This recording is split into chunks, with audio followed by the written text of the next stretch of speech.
Episode 9, The Rundown. I'm Gabe Henderson. Kyle Stackpole always joins me. But today we have a special guest, Chris Cooley, who's on the show. He's back at the park. How you doing, bro? I'm good. And it's because you're in my office and I refuse to leave. So I'm sitting here watching the film from the game. I just said I'm going to stay here and be part of it. 23-13 last night. Of course, we know it didn't end the way we wanted to, but some of your biggest takeaways. I'm going to ask Cooley first, and I'm going to ask Kyle. Course, yeah. Cooley, your biggest takeaway from last night. I don't care how the game ended. Okay. We'll continue to remind people that It's that was a preseason. preseason game. Mm-hmm. And the game was tight, and you have a punt return at the end of the game where take your punter and long snapper out of the play, and you got 9 guys left that maybe one of them make the team. So I'm not going to get overly caught up in the special teams aspect of it. And I think you evaluate it more individually than you do as a team effort. But 2 weeks in a row, It's always though? nice. It's always 2 weeks in a row, right? Yeah. So let's just take all 9 of those guys and say, no, that's not fair. Yeah, but I don't want to get too caught up in that one big play that Cincinnati made at the end of the game. Mm-hmm. The big takeaway and what makes this preseason actually interesting for the Redskins is that we have a rookie quarterback who is going to be the future of this organization. Mm-hmm. And you can see, although there wasn't a tremendous crowd as the game started, not one person left until the fourth quarter. They were there to watch Dwayne Haskins. People were there to watch Dwayne Haskins, and that's what's making this preseason exciting. And he made a couple plays. He made one play that you say, wow. Special. The guy's really special. I like what he does. I like what he brings to the table. I like Case Keenum also. We haven't seen Colt McCoy, but Case Keenum, he made some big plays. I mean, he's a field general also. But every single quarterback, in my opinion, brings something different to the table. And once week 3 comes of the preseason, Jay Gruden is going to be in a situation where he says, hey, this is what's best for our offense. This is what we have to do moving forward. That was my biggest takeaway last night, just seeing Case Keenum and Dwayne Haskins, seeing their similarities and then seeing how distinct they are and how the offense ran when both of those guys are in the game. Kyle, your opinion? Yeah, I agree with you guys. I think it has to be the quarterbacks. It has to be Dwayne Haskins. It has to be the 55-yard touchdown to Robert Davis when the pocket collapsed and he was able to stay in there and deliver on-point ball, down the seam or down the sideline. So, I mean, he had 2 turnovers last week. You kind of saw the youth and the decision-making wasn't where you'd like it to be, but kind of where you would expect it to be for a rookie quarterback in his first game. But last night he was able to take care of the football more, and he obviously had that one play there, like Cooley said, you go wow, and you go, who else can make that throw on this team? I was actually curious for you, Cooley. So obviously he had the one big throw, but just in terms of, because he played a lot, and I feel like a lot of people are harping on that one throw. So what were other general takeaways that you took there that you had about Dwayne going from the first game of this preseason to now? Well, first of all, I didn't mind either of the 2 picks that he threw in the first preseason game. The first one that he threw in Cleveland, it's the right read. Happens, Backer went under a slant route, so you're throw the wheel. You're enticed to throw the wheel in that situation. The backer had a good angle. Dwayne didn't see the angle. He made a bad throw. Didn't make a bad decision. The second one, he just got to learn to hold safety with his eyes a little bit longer. And had he looked at the safety, he would have worked Cam Sims on the other side in the seam and would have been fine. And making those throws teaches him how to not make those throws. I think one of the best teaching tools is failure. And I love to see him have some failure. You go back to the game last night. He has the sack fumble, which I still disagree with. I've watched multiple times. It's you can call that one way or another, but I see the ball going. Yeah, well, there wasn't enough evidence the other way either, and that's where I think you have to look at the instant replay rules as saying scrap what was called on the field and let's call what's exactly right in the video. But that said, he's going to learn that you can't sit at 10 yards in the pocket. Right. Now, you'd love Donald Penn to push this guy to 11, 12 or not have any pressure, but there are a lot of times in the league where a tackle sets and blocks his guy to 10 yards, and that's good enough. Right. He's going to learn from that moment. I got to slide up just a little bit in the pocket because he should not have been in that position. Had he slid one step up, he would have hit Kidsey for a big play over the middle of the field. And so he's going to learn from that failure. Do you think the offensive line took a step in the right direction from last week until last night? Well, I think the first offensive line is dynamically different, or your first 7 players Morgan on Moses this didn't play, offensive line is dynamically different. You see Brandon Sheriff there looks incredibly comfortable. Rouillet's really, really comfortable.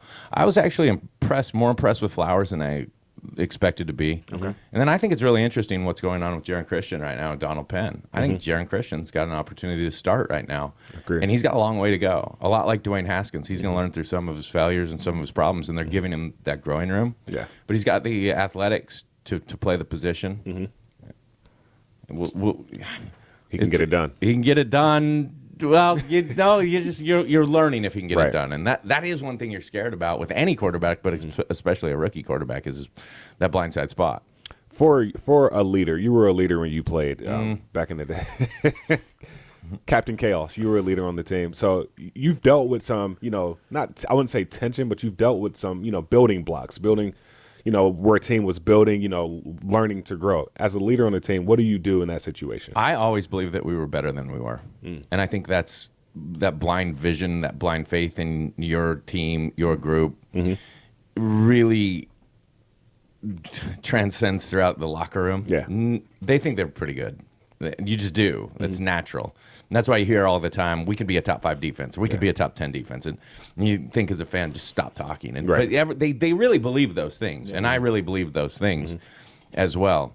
The one thing you understand is as soon as you have a couple injuries or a couple positions where you, like left tackle, where you had a mainstay and that player's not there, it does change the dynamic of your team. And so they are going to have to overcome that and figure that thing out. But no, in all honesty, I never really looked at it as this is a full rebuild type of situation. Right. You always believed in your guys. Yeah, for sure. And Cal, for you, just moving on to the defensive side of the ball. I mean, we saw Landon Collins. We saw a lot of we saw the full defense out there last night, minus Sean Deion Hamilton and Cole Holcomb. But of course, you got the 96-yard interception return for a touchdown by Monte Nicholson, and you see we saw flashes last night about what this defense can do when Landon Collins is on the field, when everybody's playing. I mean, Deron Payne. I mean, the entire defensive line, they stepped up, they did their thing. We saw Montez Sweat for the first time last night. From that perspective, from what you saw last night on the field, what was your biggest takeaway from the defensive side of the ball, the starters? Yeah, I think that, first of all, it was exciting to see them just because there's been so much hype around them with the addition of Montez Sweat and another year of the defensive line and obviously Landon Collins.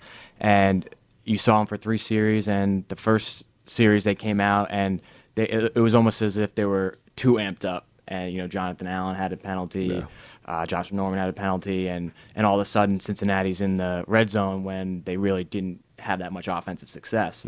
But then red zone comes, it's like a bend don't break mentality, and Deron Payne's able to get his hand up, tips the ball to Monte Nicholson, and then Monte's off to the races. Pick 6. And just to I thought the interesting thing about that play was having Deron Payne running alongside Monte and Montez Sweat trying to run in front of him, just to have those those defensive linemen, doing those kind of things, which is obviously not their strong suit. But like Monte said, he expects that from those guys. Exactly, he does. But he also called Deron Payne a freak. True. For speed, strength, size. So I think the biggest thing for the defense was based on the expectations coming into the year, they were able to show what they can do. And it was only 3 series, but I feel like it should give fans excitement about what to expect from the defense, because with the offense and so many moving parts and them working through some kinks, I feel like the defense is going to be that rock definitely in the start of the season. Yeah. Cooley? Well, it's the funny thing about the preseason is everyone's concerned about the first drive the Browns had a week ago and what our defense was going to be. And you look at a preseason game and you don't say, I'm not sure what Deron Payne's going to be and what John Allen and we know exactly what they are. Exactly. We know, and that's what you saw last night. And I think in the first few series of the game is you know what those guys are. And the thing is this is an organization that invested heavily in their defensive front. You're looking at. You add Kerrigan into the mix, 3 first-round picks on your defensive line, 4 with Montez Sweat. So you have 4 first-round picks in your front 5. Yeah. So they should be pretty good. So you would expect that. They have some gelling and some cohesion to do, or gaining some cohesion in the secondary and especially inside in the middle of the field. But I think you're going to get that, and pressure is going to help that a lot. I wanted to see Sweat Yeah. I wanted to see Sweat make a play. I mean, you saw Sweat running down the field like Forrest Gump, chasing Monte, and it's like if he just had the endurance of Forrest Gump, we'd be in really good shape there. True. I think Montez Sweat provides such a great dynamic because he takes a lot of pressure off of Ryan Kerrigan. Correct me if I'm wrong, but having a guy that's that freakish on the opposite side of the ball, we already know Ryan Anderson can make plays, but Montez Sweat provides a different dynamic, and Ryan Kerrigan's going to be Ryan Kerrigan, so. Montez Sweat is going to provide a different dynamic. You're just wondering, is Montez Sweat going to provide that dynamic in week 1, 2, 3? Right. When is it going to happen? Because I've watched, you draft Ryan Kerrigan, we've drafted Trent Murphy, you drafted Ryan Anderson, and you watch the development of these players on the edge, and you just got to come to the realization that that is a position that takes some developing. But not many guys come in like that freakish, though, right? No, they don't come in that freakish, but it still takes time. A little bit of time to where the tackles in this league are good enough and they study film enough that you don't just come off the ball with pure speed unless you're Von Miller. And maybe Montez is, but you have to start building a repertoire and setting things up and playing a little bit of a game as the games go on. And young players, it takes them some time to figure out how to do that. Right. Moving back to the offensive side of the ball, let me know if you got any questions. I actually have a question for Cooley, just because we talked about the quarterback situation. We talked about the starting defense. Just looking back at the game last night, who were maybe a couple reserves that, through watching film, stood out to you and, are poised to make, another step going into this year? I think that you look at Jimmy Moreland to me, and he gave up 4 or 5 passes, and probably 4 or 5 out of the first 4 or 5. But you can see that he has good field vision, that he sniffs things out, that he's not used to being thrown at as much as he's been thrown at. And I think he's a guy that's not per se going to be a reserve. He's going to contribute immediately in week 1. Right. So I think you have to be completely impressed with that. A lot of the young receivers, that's one of the biggest question marks is what young receivers make this team and what receivers do or don't make this team. Like Steven Sims impressed everybody last night. Kidsey has continued to impress me to say, how can you not put Kidsey on your team? I think he does some special things. Robert Davis, again. Yeah. You can't just show up and make big play week in and week out and not be a factor in your team. Even on special teams, Robert Davis. Davis on special teams. And so then you're looking at, who do you keep, who don't you keep? Because Jehu Chesson is not one of your top 5 receivers, and that's apparent. But he is one of your top 5 special teams players. So does he become the 7th receiver that makes this roster? Jehu Chesson's not competing against any other receiver on this team to make this roster. Jehu's competing against the next, like Brian Burns, or not Brian Burns. Brian Quick. Not Brian Quick. Blunt, BJ Blunt, like that type of player, or it could be Ryan B. You're looking at that last roster spot for that 7th receiver, and that 7th receiver would be Jehu Chesson because of his contribution on special teams. So I think those are some interesting position contributors. I mentioned Blunt. I struggled a little bit, but you're looking at an inside linebacker position that has some holes right now. Yeah. And I think it hurt them a lot to have Reuben Foster go out, but someone might make this team that you wouldn't expect to make this team at inside linebacker because you want a guy that's been in your system and you want that 4th guy just in case anything happens. Right. I've been really big on, you play tight end. I've been really big on Jeremy Sprinkle. I feel like he's love Jeremy. Yeah, I feel like he's had a phenomenal camp. Last year he was mainly used to block. We didn't really get to see him catch the ball until, week 14 last year. This offseason, I feel like he's had a great offseason. How many catches did he have last year? 1, 2? 3. 3. I think they all came in the last 2 weeks. He was the biggest tendency of all tendencies last year. And I'm with you. He didn't need to be. He's got decent hands. He's got good hands. He did have a drop last night. Yeah, he did. But he's comfortable catching the football. I think he's comfortable running with the football. He's a massive dude. I'd like to see him play more physical in the run game. If he played more physical in the run game, he would be on the field half the time at a minimum. So I like Spring. Week 3 of the preseason's coming up. Of course, we're going to see more starters. When you played, what was expected out of the starters week 3 of the preseason? Because we know week 4 they're probably not going to play at all. Probably not going to play much, if at all. So week 3 of the preseason, what's expected out of the starters? Show up and play and nothing else. Yeah, and sit there and dread it the entire time.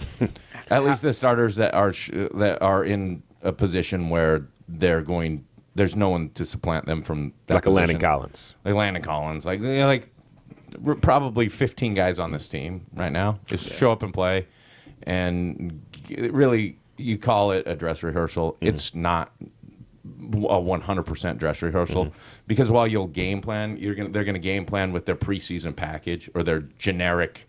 This is our language package. It's not going to be anything diverse. It's not going to be anything unique for Atlanta, like they would do to get ready for Philly. So. Show up and play, get used to the week and what it is and the prep for the week. But week 3 was always nice because week 3 ended camp. Right. So week 3 was that relief of, oh, good, I don't have to be here until 9 o'clock for no reason. Yeah. But yeah, the preseason, I don't know. I used it to get in shape. The one thing I always liked about the preseason is you don't get tackled. And there's nothing off schedule. In practice, everything's scripted. Most things run on script. The Redskins haven't scrimmaged. Really, they haven't had another team. There have been no. Right. So I like to catch a ball or a couple balls, get hit, make a couple plays, get accustomed to. All right, I feel good again. I feel normal again. So, just for you, because you've been moderating the whole time, I want to get you in the mix here with some analysis Hey, or man, takeaways. I'm a question asker. So, I mean, we've touched on a lot of different things, but were there anything last night that stood out to you in terms of, what could be seen going forward for these guys? I was just happy to see AP. I mean, of course, the first 26-yard run that we saw his burst. We knew AP. We already know AP is going to be AP, but just to see him out there in action, I mean, pass blocking. I mean, even Chris Thompson, the running back group is probably probably one of the biggest upsides for me because I feel like they played pretty good. I mean, they played pretty well other than the injury to Wilson. I mean, he's a guy that, I mean, special teams wise, he was making plays last night. We haven't had a guy that could, in a while that's, being able to catch punts and, take it to the house when we need him to. So, I mean, just to have a guy like that, but like I said, AP was a guy that really stood out to me. I mean, we already know what he's going to be. I mean, he's in pure form, in raw form like always. I mean, Chris Thompson was in on third downs. Just to see those guys get some reps. I mean, the big thing for me getting into the season is like, okay, let's see some of these starters, see what they can do. I know Cooley doesn't really agree. Clinton Portis didn't agree either. He was like, hey, these starters shouldn't be playing at all. They shouldn't play the entire preseason. Oh, I don't disagree that that's what we want to see. Yeah. No, trust me. I love to see AP make a safety miss in the hole that Brian Quick went in to try to dig out and didn't get, and then jump cut to the side of the play that it wasn't necessarily designed to go, and then outrun the free hit corner on that side who's not accounted for, and then run for 26, versus watch the third quarter and have a back get tackled for 1 yard loss in the backfield. That's boring, and it's hard. And football's about making plays, and there's a reason that the AP's AP and that a lot of the starters are the starters because when things don't go right, they make those plays. Right. And when you're watching a game of football, that's what you're accustomed to seeing, and that's what you would like to see. You want to see plays made. Well, I think that was it was, we are, like you said, we know what AP can do. It was just fun for everyone there to see first carry, see AP get the ball. Obviously, the hole is it's not exactly there what he thought it was going to be, and then he does what AP does. Jump cuts, gets to the outside, and it was just a cool moment to see that. Okay, this is AP's first carry of 2019. Good to see him again. And I mean, he's 34 years old, but here's what he can do. It's like he's just doing his thing. He ran for 1,000 yards last year, and not that he looks on his way, but and healthy, he'll run for 1,000 yards again. For sure. You think so? For sure. And I think no question. Even with Geis adds another dynamic too. We haven't seen him yet, but having those two, that 1-2 punch and then Chris Thompson, a third down back, I just feel like that's going to add that much more value. It'll keep defenses honest, and it just open up some more plays for the receivers downfield. I thought Geis was going to compete, and it was going to be a split time type of role. Last night? No. Oh. Through this season. Okay. But Geis isn't back to Geis. And so I don't think Geis has the type of impact you expect. Okay. Based on AP, he's not going to lose that job until you get into the mid part of the season. I do think Geis will have a big role as the season wanes on. But I would expect when you play week 1, it'll be AP. Do you see – so you say you do see AP rushing for 1,000 yards this year when healthy? So, as long as he stays healthy, yeah. So how does him running for 1,000, how does that – help the receivers because you only got one ball? Well, it didn't help the receivers last year, and I got into this in depth over the spring in that I didn't think what they did in the run game necessarily married in the passing game, and a lot of the runs that AP made were AP. And so if you're a defense, you're not going to re-scheme for AP because he made two guys miss. You're going to say the next Make team the watching tackle. that film, our guy's going to make that tackle. There wasn't enough that they were doing, I think, to make a defense say, we have to stop this. They said, if you get one or two of these because this guy bounces it, that's what you're going to get. But we're not going to let you gut us in the passing game. So I think it's a lot on O'Connell and Gruden to make that match better than they did last year. Now, AP has the ability to scare people. So does Chris Thompson, so does guys. Yeah. But just off of one guy making a couple guys miss, he's not AP in Minnesota. I mean, that was the guy that. But he's still AP better than a lot of running backs. I'll in the never league. forget that we played Minnesota in 2005 or 6 and said 9 men in the box. If your quarterback can beat us, he can beat us. But that guy will not. He's not that guy, but he's still a good enough player. He's still. I mean, you see the difference between AP and other backs. Right. I just think, Kyle, this team has so many weapons this year. I mean, even like AP, you got a guy that can, 2 or 3 plays a game can break it loose, can run 60 yards down the field. But you got the receiver position also. You got tight ends that can make plays also. And just having that dynamic on the offensive side of the ball is very encouraging as a Redskins fan to see. And I think, last night we saw flashes and a few glimpses of, hey, this team can be special this year. Yeah, I think the difference between offense and defense is that defense, you know what weapons you have. You know exactly who they are and what they're going to give you. Whereas the offense, you have a lot of potential weapons, but you don't necessarily know how they're going to get used yet. And I think that's, like Cooley said, along with the quarterback competition, just the receivers and the line in general, just seeing that progress and seeing who ends up, beating the other guys out and becoming the starters. That's what makes it fascinating. And I'm sure Redskins fans would much rather have it be set in stone, having receivers set, having linemen set, but just for everyone watching to see how it plays out, that's definitely fascinating. The offense it'll hinge on quarterback play, Right. especially when you say we have receiver by committee with. It's probably going to be 6 guys and dress 5 guys, but you have 8 guys that you like right now. Yeah. It's tough. It's tough for a coach. That's why they get paid, because they have to make those decisions. And plus, we haven't seen McLaurin or Paul Richardson. Right. Well, Paul Richardson was dealing with a quad, so I don't know. I'm not sure. Yeah. Is that what it is? Yeah, that's what he said. That's what Gruden said after Tuesday's practice. So he didn't really give a timetable for that, but yeah, that's definitely something to keep an eye on. My college coach always said, on offense, it takes 11 players to make a play work. On defense, all it takes is 1 player to make the play work. And on defense, in my opinion, I think Landon Collins, if all else fails, Landon Collins would be that one person that will save a touchdown or make something happen. What do you think he brings to the table? Well, I think he provides a massive security blanket in the run game with the guy that's not going to get beat to the edge, with the guy that's not going to miss tackles. When it comes to the safety position, you're looking at these guys that have gap responsibilities. It's not a safety like you'd think of in schoolyard. That's when the play bounces. We got to go run him down. Sometimes that's your free safety, but Landon's responsible in a lot of cases for your C or D gap, and he is immediate to fit those things, and he's not going to miss. But what I think is bigger with Landon is, well, he's very competent and sure in zone coverage. He provides that man coverage. We're not going to get smoked by tight ends down the field throughout the year. We're not going to lose to Ertz the way we've lost to Ertz. We're not going to lose to Evan Ingram in New York. If you can't cover Jason Witten at this point, I mean, Jason's still got some savviness to him. I'll be interested to see how it's. But there are a lot of tight ends in this league. Well, there may not be more than 2 or 3 elite tight ends. There are a lot of guys that can catch passes and make you pay when you put safeties on them.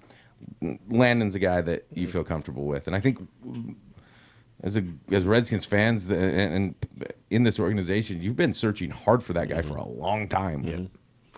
So I think we probably start wrapping it up. Yeah. But I know, so we're not going to have another podcast before week The 3, Falcons game. The Falcons game. Yeah. Who's stopping you? I don't know.